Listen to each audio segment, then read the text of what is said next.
Hey everybody, Tagster here, and here it is. I didn't think I would actually ever get to this point, generally speaking of all time, because I've got a bit of self-confidence, but like, it's here, it happened, I can't believe it. We have hit 500 subscribers. We are halfway to the point where every YouTuber says it's the hardest thing you'll do in YouTube, which is getting to your first 1,000. And honestly, I can't actually express how happy and proud and honored I am about all this. I really can't. We're not going to get ahead of ourselves. We've still got a long way to go, but right now, let's take into consideration what we've all achieved. And it is truly remarkable. It really is. I'm so proud of all of you guys as well. Like, massive part, as I've said, from day one, you guys are the main people and the main reason why all these channels exist. You guys are literally the power behind everything, and I'm just truly honored the fact that like this community, and truly I've never really had a community before. I've never really had one, but I have to say I'm so happy that we're starting to actually begin this sort of like relationship and this just community. Like I'm saying, it's just so exciting. I'm so happy because I've always wanted you all to be involved. I've always wanted you guys to feel like you're also doing this with me. I'm so happy for everyone who actually does comment, and if those who doesn't, it's totally fine. But it makes me happy the fact that like this content I'm producing for you guys, you're loving it and you want more, which is fantastic. I'm happy to produce. But it's just this, like I said, the community, the communication we're getting, I'm loving it. Like, it just makes everything so much better. Right. Now we get to the point where I didn't really want to get to, but I'm going to start. As you all know, because I did put a post on a few weeks back, or whenever it was, that my mental state, my mental health has deteriorated it massively as well. Let me roll back into last year, last April. It all started April, and it was going steadily. It was steadily declining, and then this last few weeks, just after Christmas, it just snapped. Let me take you back. Basically, in a space of say, I wouldn't say a year, obviously, but say about 8 months, I have had the hardest time of my life. Basically, what has happened, well, what did happen, is that my mom.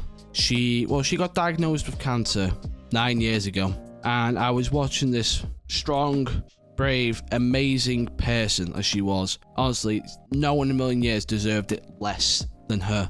I can't stress this enough. She was literally the very, very last option I should have got her, but life doesn't work that way. Basically, after all these years of her fighting, and I was watching my mum deteriorate in front of my very eyes. She passed in April, and those last 2 weeks in April when she was really bad, that was the hardest thing, or one of the hardest things I'll ever have to deal with. And yeah, from there onwards, my mental state was just dropping, because I was very close to my mum. Very, very close. I was her carer. Like, I was literally, my job was to be her carer. So I was always with her, and we were like a team. And even now, I absolutely miss her. I miss her to death, because she was one of those people where no matter what problem you had, what was on your mind, no matter what was going on with her, she would literally drop everything and listen and help you. That's what she was like. She was a true inspiration. And she fought this disease for 9 years. They were meant to last 3 years, and that was the average life span. And she lasted 9. Why? Because she is the biggest fighter I'll ever see in my life. And she's a true inspiration for that. But but we're going to go past that because it's hard to talk about it sometimes. Yeah, basically from there, my mind was dropping. My mental state was dropping. Like I said, everything was dropping. I was getting more depressed. I was basically upset about everything in my life at that point, because I dedicated my life as well to her. So when she did pass, my life changed as well. Basically as well, I didn't grieve. I haven't grieved properly. I just haven't done it, because we were all prepared that she was going to go and she was going to pass. but nothing will ever prepare you for what happens after that. The quiet days. Just like, she wasn't really a loud person, but she had like this one little like chair in the corner, and I'm used to just seeing her there, and I don't get that anymore. I don't get that. I miss talking to her. But the point is, I haven't grieved. And it's mainly down to the fact I wasn't ready, because it was still just too hard for me. But I'm saying this now because this will all come round. Like, so basically I had months of this where it was deteriorating, but I thought it was okay.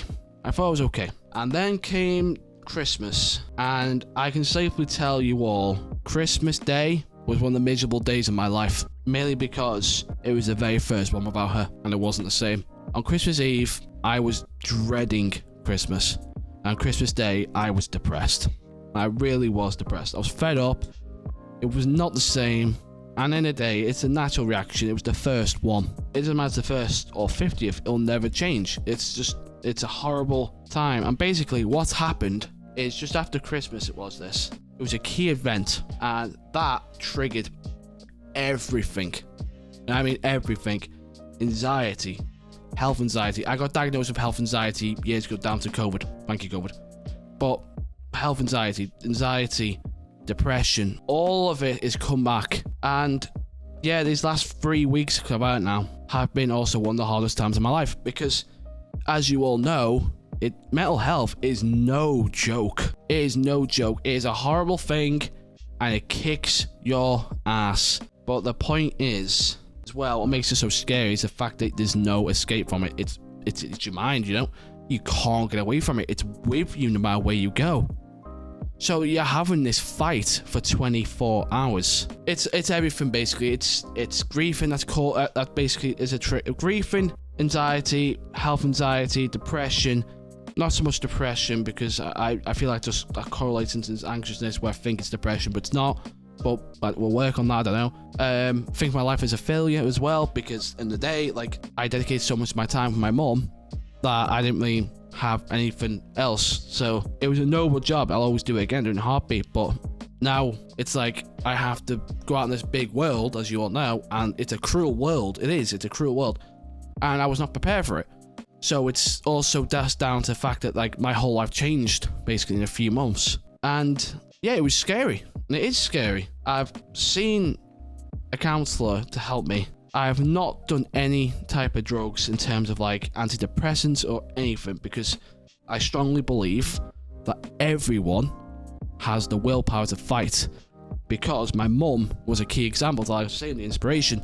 She fought this disease for years and didn't even mention anything about it. She got on with it. And that right there was enough to make anyone anxious. That right there made anyone's mind basically just deteriorate in the day. Like, I couldn't cope what she did. But the point I'm making is everyone has that fight. You just need to find that fight. And I mean, I'm not out of the woods. End of the day, I feel like this will be always part of me now. I'm okay with that, because I've come to the conclusion that one of the reasons why I was struggling is the fact that I was in denial about it. I didn't want any of this and I kept fighting it, but that's not how the world works. End of the day, you just gotta accept it. Everyone has problems. You know, don't try and play like the victim because you think you got it bad. There's people worse off than you. Anyway, I'm gonna say as well, like, see help. If anyone's watching this and you're struggling, don't be intimidated the fact that, like, this stereotype of years ago, if you're like a man and you can't talk about your feelings, go and see help straight away. Or if you can, if you need it, go and see help. There's always help out there, guys. There's always help out there. No matter what you do, there's help out there. Okay? If you think you're at the rock bottom, climb back up. Don't do anything really stupid. Like, I've had dark thoughts this last few weeks. Not in terms of actually imagine yourself and going, oh, like, I want to do myself in, you know, basically suicide, anything like that. But I've had the thought of basically me thinking those thoughts, and that's scary because I'm like, why am I thinking that? But that's what your mind does. It's like some sort of demon in your head. That's not you. That's the negative thought. That isn't you. Don't fall into that trap, because you all have much to give in life, and that's just the way it works. You gotta take the good and the bad. Simple as that. This is life. In my opinion, I saw a character today. No, Sounds stupid now it's today, but I haven't really cracked it, but this is what I think, and it feels like it's resonated in me. I think I found out that basically, like, what basically the meaning of life is, especially to me. It's everything. It's love, hate, pain, suffering, happiness. It's everything. That is what it means to be alive.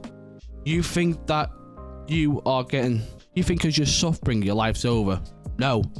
That is what it means to be alive. You all have to fight to get out of this. You just gotta accept the good and the bad, because there's no such thing as a perfect happiness. There's no such thing. You gotta do that. You gotta work on yourself. And I'm working on myself. I promise you guys, I'm working on myself. So I do appreciate the fact that when I put that message out, a few people did contact me about it. And one person particularly said he was struggling as well. To that person, I hope you've got past it, mate. If you haven't, do not give up. There's always a way. Always a way. You just gotta find it. Now I've said what's been going on with me, let's get back to the actual happiness and the actual proud moment of it. 500 subscribers. And to be honest, you guys have also... You've saved me in a way. You have. Because you've brought me meaning in my time of need. You all have brought this for me. Like, this right here is huge. Not just for the channel, but for me. In terms of my mind. Because that sense of accomplishment is massive. It really is huge. So I just want to say thank you, all of you guys. Because, like I said, you've helped save me. You have. And there's going to be good and bad days.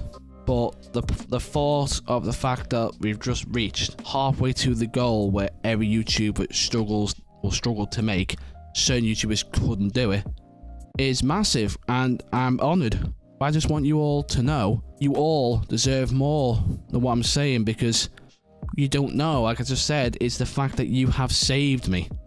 You all have helped save me, and I just want to thank you all so much for that. I will get past this, and we will get past 1,000 subscribers as well. We will. The mindset to have, for me, is to fight everything, basically. You're at war with your mind. You need to conquer that. You need to conquer it. End of the day, you're in control of that. That ain't in control of you. No way. And if my mum could do what she did, we all can do what we can. Simple as that. So one last time, thank you all so much for this. This was massive, and I, honest to God, I appreciate and actually love you all so much for that. Just remember, you're all heroes to me because you saved me. Now, we go again. Just like my mind, we go again. There is no respite. There's nothing. We go again. 500 done. Let's try and get to 750, so then we're 3/4 of the way there. We have got this. Thank you all again so much for 500 subscribers. On to the next 500. Thank you all so much for watching. I love you all. I appreciate you all. I'll see you all later.